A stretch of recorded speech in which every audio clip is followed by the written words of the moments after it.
Dalam keseharian hidup ini sering diwarnai dengan keputusan. Dari keputusan yang satu kepada keputusan yang lainnya. Keputusan itu seperti sambung menyambung menjadi satu. Itulah rangkaian keputusan. Contoh-contoh dalam sebuah keluarga demokratis, biasanya soal milih menu makan saja perlu musyawarah mufakat, walaupun tanpa voting. Biasanya peran utamanya diambil oleh ibu. Nah, diskusi dimulai. Cang gandeng, makan apa ya, Le? Alah, sembarang, Bu. Nah, ibu-ibu yang di sini, sembarang itu bumbunya apa? Muka Le. Ayo ngomong sik enom. Belajar memberi masukan, belajar berpendapat. Sopero nek rezekine lagi muncul, dipilih tadi wakil rakyat, dipilih tadi menteri, dipilih tadi presiden, lumayan. Mosok tadi RT, RW, BPD mandek. Ayo. Pak, masa apa enake? No transparan. Masakannya non transparan, iwake apa? Up to you mong, up to you. Iki, dok sing ayu dhewe, iwake apa? Wisnu. Lah yo, cek kemakine, wong Jawa nek ngomong liyane. Ayo Mak, sayur non transparan itu apa? Alah Bu, jangan. Bahasa Inggrisnya apa? No. Transparan Indonesia apa? Ketok tembus pandang. Lah ya itu jenenge jangan bening. Lah nek jangan bening, aku iku mau boleh. Ya padha iku sembarang lho pancet ae gak mung rek arek situ iki. Lah iki, Dok, mau iwake Wisnu. Lah ya Bu, iwak bahasa Indonesia apa? Ikan. Ikan bahasa Inggrisnya apa? Fish. Nah, no, KNOB bahasa Indonesia apa? Tahu. Tulisannya apa? Tahu. Lah ya iku jangan bening iwak tahu, karek apane sing kurang ibu-ibu? Ya wis nyeblok dhewe fokus. Betani krian. Shalom. Bersorak-sorai lah yang diberkati lebih semangat. Wahyu 3 ayat yang ke-20. Silakan Alkitab HP sucinya dibuka. Wahyu 3 ayat 20. Kita akan baca sama-sama. Bapak-bapak sudah siap dapat Wahyu 3:20? Bapak-bapak? Ya. Oh, puji Tuhan. Ibu-ibu siap Wahyu 3:20? Oke, anak-anak muda Wahyu 3:20? Jadi siap ya, kita baca sama-sama. Wahyu 3 ayat 20, 3, 2, 1, go! Lihat, aku berdiri di luar pintu dan mengetok. Jikalau ada orang yang mendengar suaraku dan membukakan pintu, aku akan masuk mendapatkannya dan aku akan bersama-sama dengan dia, dan dia bersama-sama dengan aku. Amin. Dalam kitab Wahyu ini ada 7 jemaat real yang faktual ada nyatanya, yaitu jemaat Efesus, setelah itu apa? Smyrna, terus Pergamus, terus Tiatira, terus Sardis, terus Laodikia, terus Philadelphia, terus Betania. Nah, generasi ke-8. Nah, di dalam ke-7 jemaat itu ternyata Tuhan hanya mengetuk tok di satu jemaat. Jemaat apa yang barusan kita baca? Laodikia. Betul. Terima kasih. Inilah sebuah keputusan. Ada 7 yang bisa diketok, tetapi Tuhan tetap memutuskan yang diketok satu saja, yaitu jemaat Laodikia. Dan pagi ini pastikan bapak-bapak, ibu-ibu, anak-anak muda 3G yang diketok pintu hatinya oleh Tuhan. Itu sebuah keputusan. Mau jomblo, mau selibat, itu juga sebuah keputusan. Kalau selibat bedanya itu panggilan, tetapi kalau jomblo itu rupanya nasib. Nah, silakan putuskan yang mana. Nah, berikutnya setelah ada sebuah keputusan, tindakan apa lagi yang dilakukan Tuhan Yesus di Wahyu 3 ayat 20? Ternyata setelah memutuskan, ya Laodikia, Betani kriat saja yang ketok pintunya, Tuhan Yesus tidak hanya diam di situ, ada lanjutannya. Tuhan Yesus mengerjakan apa yang diputuskan. Padahal Tuhan itu kan kuasa, punya pangkat, derajat, jabatan. Adonai Sefaot, Tuhan bala tentara surga. Nah, di surga ternyata ada tukang catatnya, catatnya, sebut saja Metatron. Terus kok nyatet tok ayo, rono lo tili ono jemaat iku ojo nyatet tok ae akeh tunggale. Tapi Tuhan Yesus ya begitu. Ketemu Tuhan Yesus kan juga punya bodyguard yang otot kawat halu besi. Michael mosok fitness terus rek, nang kono diedangi jemaate didelok kono lho. Ternyata Tuhan Yesus enggak begitu juga. Atau Tuhan juga punya wartawan. Gabriel, wis ora Laodikia, kok rono ditilii. Enggak. Tetapi Tuhan mengerjakan apa yang diputuskannya. Bukan tidak mau dibantu dan cari bantuan, tetapi itu memberikan teladan kepada kita supaya kita bukannya menjadi anak-anak Allah, putra-putrinya Tuhan yang asal usul kok asal.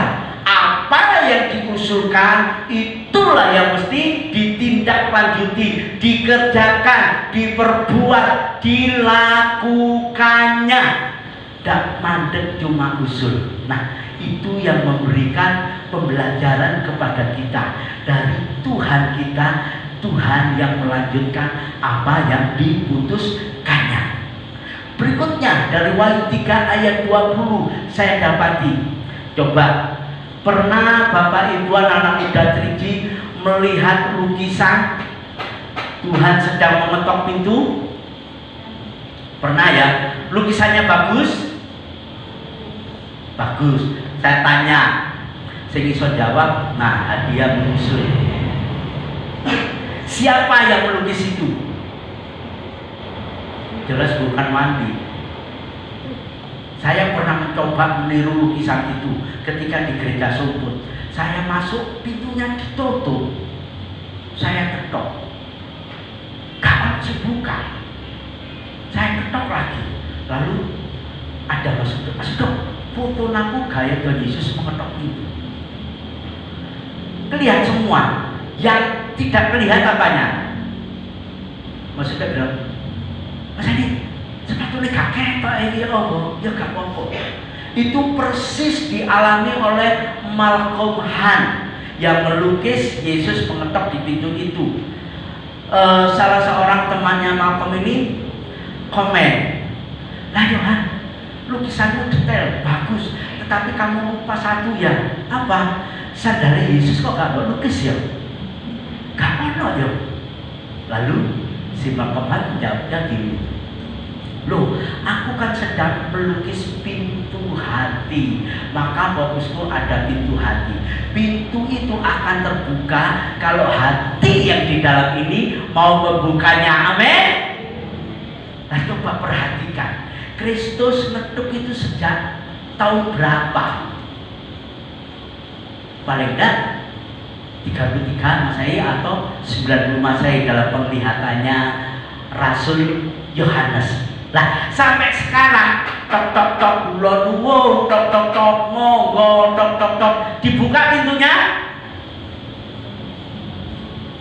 Bapak-bapak dibuka pintunya? Loh, khawatir. Ibu-ibu dibuka pintunya? Anak muda gereja dibuka pintunya? Oh, belum lukisan belum dibuka sampai sekarang. Tapi Tuhan Yesus ya kata ada di situ ngetok. Ini memberitahukan kepada kita, ternyata Tuhan kita Yesus itu adalah pribadi yang punya tenggang rasa yang tinggi. Saya diingatkan Roh Kudus, Kain itu berdosa berat, ya toh, dulure dhewe diilangno. Tapi Tuhan berkata apa? Ya, kamu kuberi kesempatan 7 kali. Siapa yang menghukum kau, aku akan membalasnya 7 kali. Ini yang saya sebut dengan masa tenggang 7 kali. Tapi keturunannya Kain, dosanya lebih besar lagi, Lamek. Tapi hebatnya Lamek yakin, kalau Kain bapakku diberi kesempatan tenggang 7 kali, maka aku Lamek diberi kesempatan berapa? 70 kali. Pak Petrus yang pinter, yang suka belajar Taurat itu pun ngomong kepada gurunya Tuhan Yesus, Tuhan, guru, aku mengampuni orang itu berapa kali? 3 kali? 7 kali? Nek wong utang, pertama gak nyawa gak apa-apa, kedua semoyo gak apa-apa, 3 utang maneh lo digetah. Utang sing ini gurung bayar, utang maneh. Apa begitu? Enggak, tetapi Tuhan Yesus bilang apa? Mengampuni itu berapa? 70 kali 7 kali. Tolong. Ini masa tegang juga. Kemudian diingatkan lagi tentang siapa tuh? Mose Rabbeinu. Nah, Musa yang menulis Taurat itu menulis berapa? Bahwa umur manusia itu sampai berapa? 70 tahun. Kalau kuat berapa? 80 tahun. Kalau dianugerahi berapa?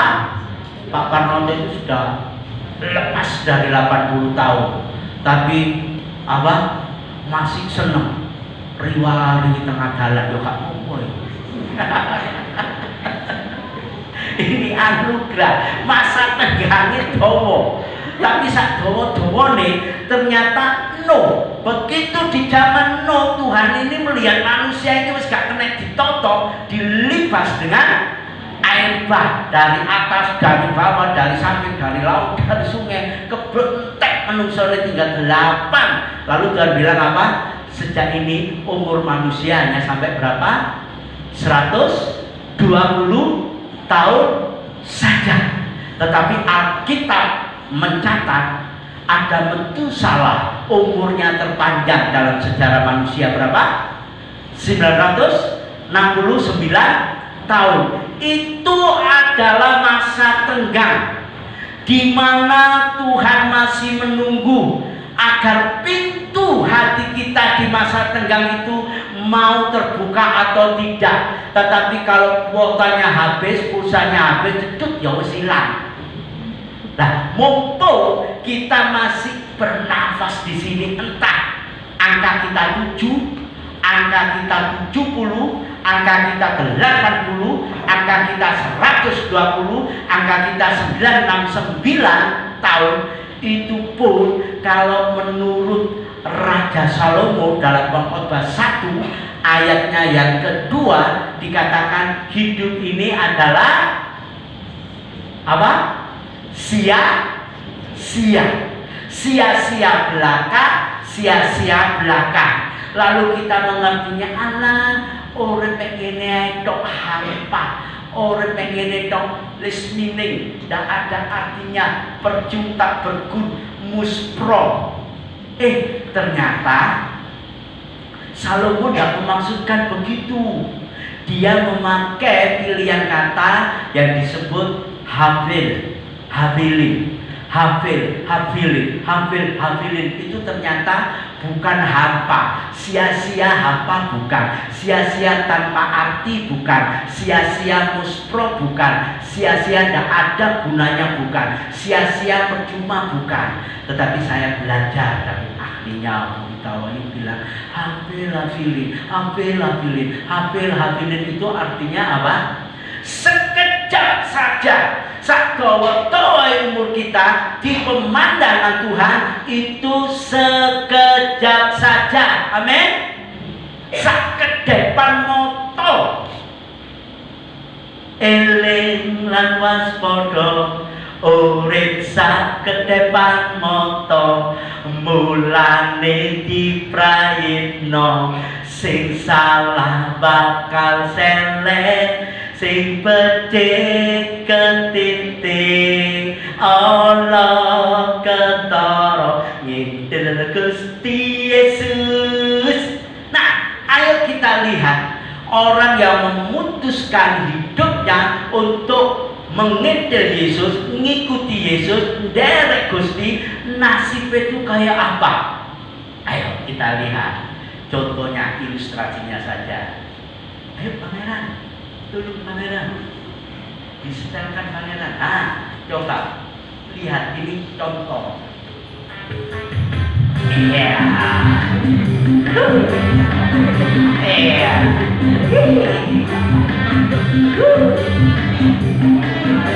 Iya.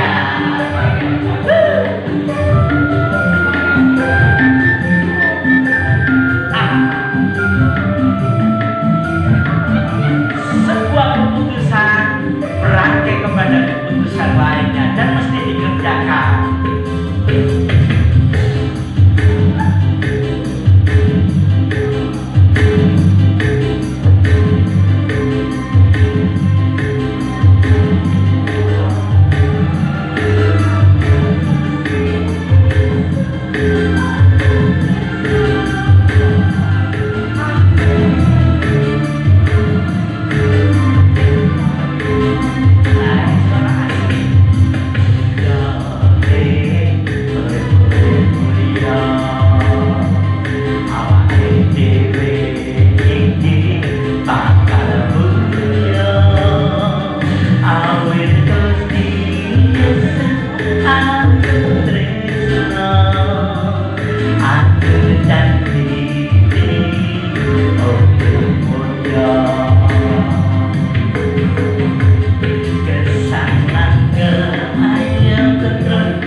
mohon ada ibu, maka saya tunjukkan sebuah gospel lewat saluran YouTube channel dalam Kristiano sana. Aku Gusti Yesus, aku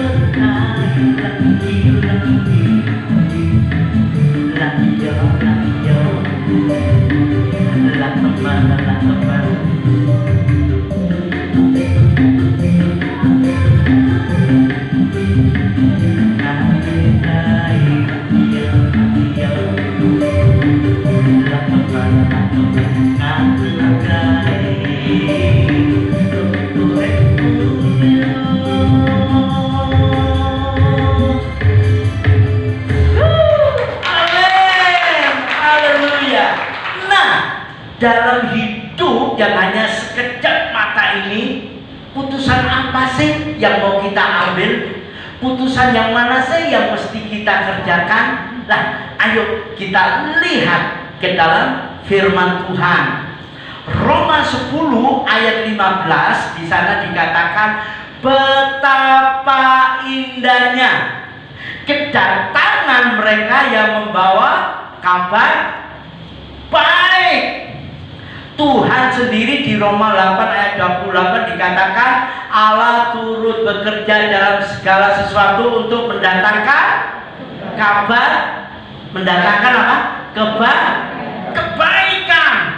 Di Ibrani 2 ayat 10 juga Tuhan berkata Allah memanggil banyak orang kepada kemuliaan, kebaikan. Dan yang hebat lagi di dalam Yohanes 5 ayat 29, di sana orang baik, orang jahat pun suatu kali hanya dapat gelar almarhum atau almarhumah. Tetapi yang hebat, yang baik dibangkitkan dan beroleh hidup mahkota kemenangan, amin. Tetapi yang jahat pun dibangkitkan tetapi beroleh apa? Hukuman. Ini peringatan untuk kita. Lah ayo, di dalam hidup ini seringkali kita dapati berita-berita yang buruk, berita-berita yang menakutkan, berita-berita yang gegirisi, yang membuat kita orang kok ini yo cek melase gitu loh ya. Ikut Tuhan juga lah ya kok ini yo loron. Ikut Tuhan yang pancetai kapan sugih. Ikut Tuhan kapan enake. Nah kok ngini-ngini aja ya. Nah kabar-kabar berita-berita yang buruk tidak bisa kita tolak, tidak bisa kita kontrol. Tetapi ada satu yang pasti bisa kontrol. Apapun beritanya, biarlah yang keluar dari hati kita, dari mulut kita, dari sikap kita adalah kabar yang baik. Amin. Kabar yang mulia, amin. Kabar yang indah, amin. Perlu itu kita kerjakan.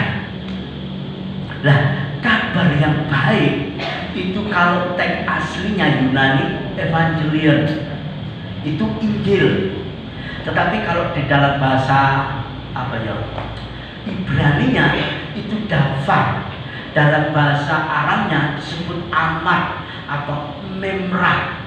Lah, bahasa Pesoret itu Injil.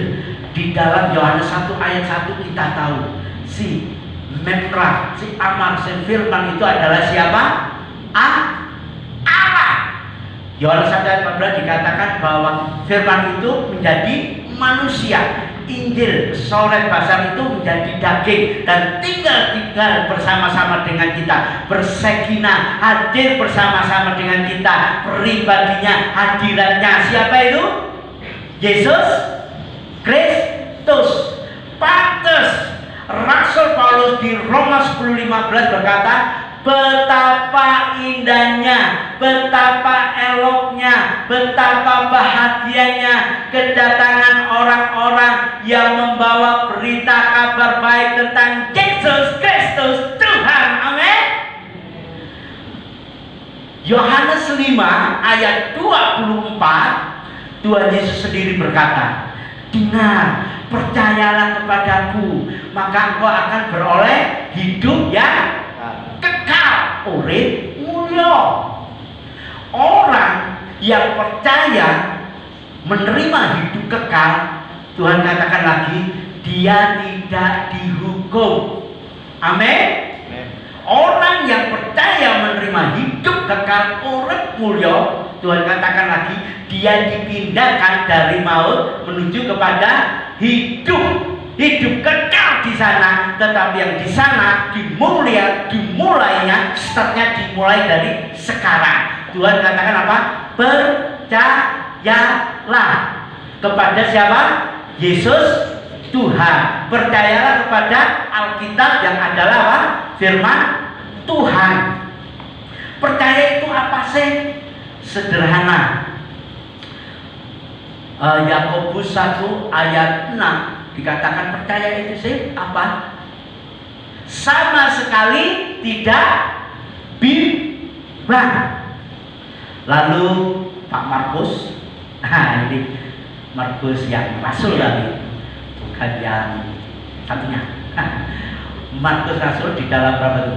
Markus 11 ayat 23 dikatakan asal tidak bimbang.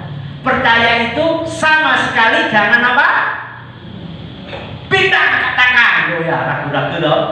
Percaya itu asal tidak bimbang, betul. Tapi kenyataannya mengapa banyak orang yang bimbang? Nah, ternyata saya ditolong oleh tulisannya Sigmund Freud. Dia bilang, kenapa orang itu bisa bimbang, gak gampang percaya. Bisa bukti nih, alah iya, kan ngomong tok aku sing ngalami dulu. Lah, itu kan menunjukkan sikap-sikap yang skeptis, yang prejudis, yang berprasangka, yang tidak percaya. Kata Sigmund Freud bahwa manusia ini paling tidak dalam hidupnya ada 3 level, yaitu yang disebut level konsius sadar. Seperti hari ini saya sadar apa yang saya bicarakan, apa gerakan saya sadar sepenuhnya. Tetapi di sekeliling saya ini ternyata ada yang disebut prekonsius, yaitu prasadar. Ada yang disebut unconscious, yaitu yang tidak sadar. Ada yang disebut subkonsius, yaitu alam bawah sadar. Dan hebatnya manusia yang sadar begini ini biasanya hidupnya lebih dipengaruhi oleh 88% dari alam bawah sadar. Yang dia tidak nyadari ternyata nyetir hidupnya. Loh kok bisa? Lalu saya dapat pelajaran dari Carl Jung. Beliau bilang setiap periode manusia itu akan ada perkembangannya, dan perkembangan itu tergantung dari pola asuhnya, tergantung dari istilah sana itu apa ya, parentingnya. Lalu si satu lagi Erik Erikson bilang dalam perkembangan 0 sampai 2 atau 0 sampai 7 tahun, bila si anak itu mengalami pola asuh kurang kasih misalnya, nah cucu wis jam 2 jaluk susu digetak ambek mamae, wis meneng gak usah rame, tunggu pergi golek susu. Loh anaknya yo gak ngamuk, ya meneng, tapi ternyata itu sudah tersimpan di bawah otaknya. Dia kelak akan bertumbuh menjadi orang-orang yang Erikson bilang sebagai orang-orang yang mistrust, bisa distrust. Dia sama orang di masa besarnya bisa EGP, emang gua pikirin siapa lu, siapa gue. Bukan perkara ketika dewasa, tetapi sudah sejak didikan di bawah. Nah, ayo bapak-bapak, ibu-ibu, perhatikan seberapa besar kasih sayang kita kepada anak-anak kita. Karena itu akan berlanjut. Begitu keputusan kita sejak nol mengasihi anak-anak kita, menggendong, menyayangi, bukan berarti memanjakan atau diikuti semua keinginannya, tetapi dididik dengan penuh kasih sayang.